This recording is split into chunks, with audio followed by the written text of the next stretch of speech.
I think जो है retailing जो इंडिया का है बहुत ही अच्छा और अट्रैक्टिव सेक्टर था, राइट?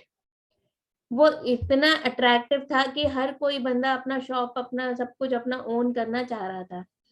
द थिंग इज, जैसे ही ऑनलाइन इंडस्ट्री मार्केट में आई है तो उस इंडस्ट्री ने जो ऑफलाइन रिटेलिंग थी उस मार्केट को थोड़ा सा शेक किया कर दिया।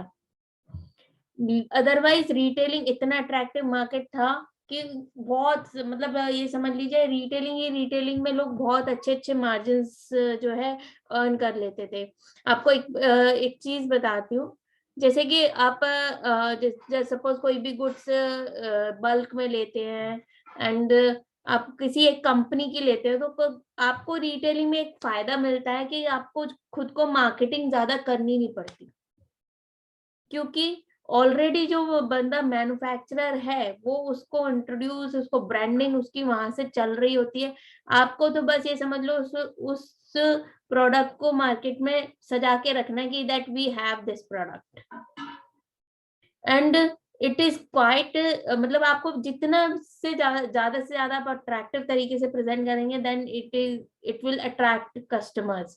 आपने देखा होगा शोरूम्स में, चाहे आप मैं बताऊं कार का शोरूम लें, उसमें सिर्फ एक ही कार खड़ी होगी, लेकिन खड़ी इतने मतलब इतनी लग्जरियस स्टाइल में होगी ना, तो आपको अट्रैक्ट करेगी। वो एक कार लाखों कस्टमर को अट्रैक्ट करती होगी, बिकॉज उसकी डिजाइनिंग, उस चीज का प्रेजेंटेशन इस तरीके से किया गया है। भले ही जब भी आप कार लेने जाते हो, इनकेस ऑफ ऐसी ही कोई कीमती चीज भी लेते हो, तो आपको ऑर्डर बुक करना पड़ता है, देन वही प्रोडक्ट आएगा, लेकिन सैम्पलिंग के लिए you are investing only on the presentation of one product. So that matters कि आप ये कितना अट्रैक्टिव हो सकता है, कितना मतलब सोशली लोगों को कितना अट्रैक्ट कर सकता है, जिससे कि लोग इंड्यूस होते हैं परचेज करने की।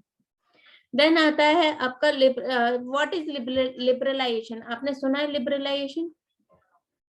सुना है? कॉमर्स के स्टूडेंट्स होंगे आप लोगों में से काफी लोग तो। Yes ma'am. हाँ, तो लिबरलाइजेशन, प्राइवेटाइजेशन, ग्लोबलाइजेशन, ये सुना है? एलपीजी सुना हुआ है? Yes ma'am. हाँ, तो लिबरलाइजेशन में क्या था? लिबरलाइजेशन एग्जैक्टली था क्या? मैम जो मतलब कि जो गवर्नमेंट ऑफिस, मतलब जो गवर्नमेंट सेक्टर थे ना उसमें थोड़ी सी छूट मिली थी। नहीं, गवर्नमेंट सेक्टर में छूट नहीं मिली थी। लिबरलाइजेशन इज व्हाट, कि मतलब पहले क्या होता था, मतलब कोई बंदा एक बिजनेस में घुस गया, फिर वो कोई और नहीं घुस पाता था, बिकॉज इतनी सारी कंडीशंस होती थी, इतने सारी पॉलिसीज होती थी, रूल्स होते थे, लॉज होते थे, कि किसी और को बिजनेस में एंटर करना है तो उसके लिए कम से कम 1,000 उसको कंडीशंस फुलफिल करनी पड़ेंगी, तब वो एंट्री होती थी। मैं आपको पुराने कम से कम 30 साल पहले, 30 साल से भी ज्यादा पुराना, अपन अगर 40 साल पहले जाए तो क्या होता था, जो मार्केट में रूल कर रहा है वही रूलर बना रहता था उस मार्केट का। जस्ट सपोज डाबर की कंपनी खुल गई तो डाबर वाले इंडस्ट्री में कोई और एंटर हो ही नहीं पाता था। उससे क्या होता था, क्या कि वो सारा का एक तो मार्जिन उनका ह्यूज हो जाता था, मोनोपोली हो जाती थी मार्केट में, और जो न्यू एंट्रेंट्स होते थे उनको चांस ही नहीं मिलता था अपने प्रोडक्ट को मार्केट में लाने का। अब क्या हुआ लिबरलाइजेशन से? Free to entry, free to exit. Liberalisation is says this कि free to entry and free to exit. कोई भी मार्केट में बिजनेस सेटअप कर सकता है, छोटे से बड़ा, बड़े से छोटा, आप जैसा भी बिजनेस चाहो। आप देखो, आप भी अगर कोई शॉप खोलना चाहो, आप एडल्ट हो, यू कैन डू दैट। आपको कोई मतलब इनिशियल स्टेज पे तो आपको कोई ज्यादा उनकी स्पेसिफिकेशन पूरी करने नहीं जाना कि आपको परमिशन लेनी है, ये लेना है, वो लेना है, वो चीजें नहीं करनी। आप तो सिंपल एक शॉप खोल लोगे, फिर उसके बाद लगेगा कि नहीं यार ठीक चल रहा है, तो आप क्या करोगे? चलो रजिस्ट्रेशन करा लोगे। And this is what how it goes. जो रिटेलिंग थी, लिबरलाइजेशन ने इतना प्रमोट किया रिटेलिंग को इंडिया में कि लोग, रिटेलर्स की स्ट्रेंथ बढ़ी है।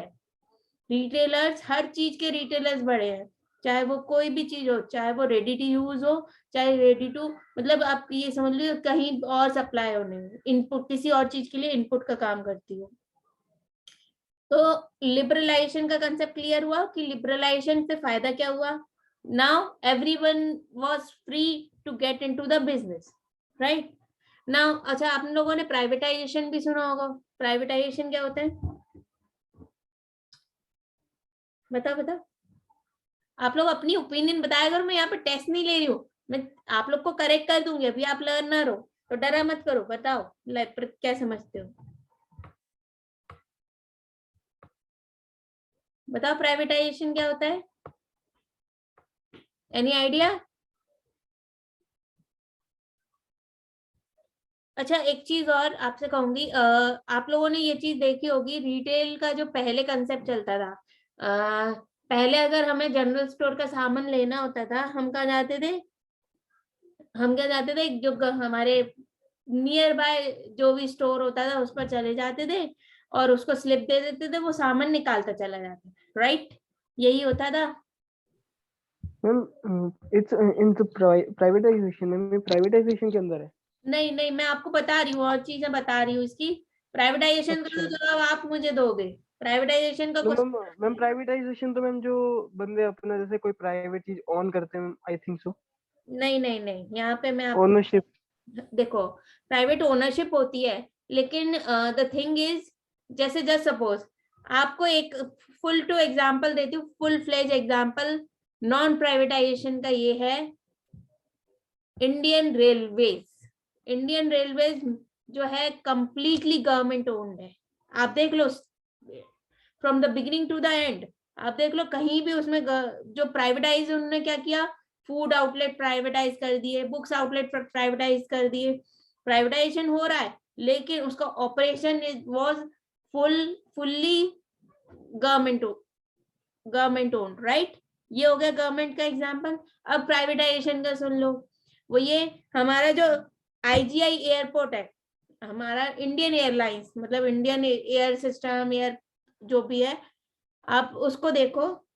एयरपोर्ट वही है और फ्लाइट्स जो है हर तरह की, इंडिगो भी जाती है, स्पाइसजेट भी जाती है, एयर इंडिया भी जाती है, जेट एयरवेज भी जाती है, और जितनी भी हैं सारी भी जाती हैं. राइट? तो ये था प्राइवेटाइजेशन का एग्जांपल. और एक इंडियन रेलवेज जो कि फुल फ्लेज गवर्नमेंट ओन्ड है, वहां पे सिर्फ और सिर्फ इंडियन गवर्नमेंट की ट्रेन चलती हैं. और प्राइवेटाइजेशन का ये है कि उन्होंने क्या किया, जिनके भी प्लेन्स, जिन कंपनीज के प्लेन्स लैंड होते हैं या वहां से बोर्ड कर रहे हैं, वो लोग वहां पे एक उसका चार्ज दे रहे होंगे इंडियन गवर्नमेंट को, जिस उसका रेंट दे रहे होंगे कि हमारी फ्लाइट यहाँ लैंड होगी तो, और यहाँ उतरेंगे हमारे पे जो पैसेंजर्स होंगे वो उतरेंगे भी, बैठेंगे भी, सारी चीज का वो पे कर रहे होंगे. आप क्योंकि it is quite difficult to construct an airport for the private companies. एक जेट एयरवे वाला छोटा सा रनवे बना के तो कर लेंगे जिसके पास है प्रॉपर्टी. हेलीकॉप्टर का फिर भी बन जाएगा हेलीपैड, बट एक बढ़िया आपको इंटरनेशनल एयरलाइन चलानी है तो आपको बना बनाया कुछ लेना पड़ेगा. तो this is what the clear example of the privatisation and non privatisation, कि यहाँ पर जो गवर्नमेंट ओन्ड में भी उन्होंने क्या किया, थोड़ी सी सर्विसेज खरीद ली और उसमें अपना काम चालू कर दिया, यानी कि प्राइवेटाइज हो गई वो चीज. राइट? अब इसमें एक चीज और है, गवर्नमेंट तो अपना काम कर ही रही है, इंडियन एयरलाइंस तो अपनी फ्लाइट चला ही रही है. प्राइवेटाइजेशन, प्राइवेट फ्लाइट्स क्या कर रही हैं, अपने आप को सस्टेन करने के लिए ऑफर्स भी दे रही हैं, साथ साथ जो है कम प्राइस की टिकट भी ऑफर कर रही हैं, जिससे कि कस्टमर उनकी तरफ अट्रैक्ट हो. इंडियन एयरलाइंस की नहीं तो इंडियन एयरलाइंस से कस्टमर ज्यादा सेटिस्फाइड है, बशर्ते उनसे, क्योंकि इंडियन एयरलाइंस की सर्विसेज अच्छी भी है, फूड भी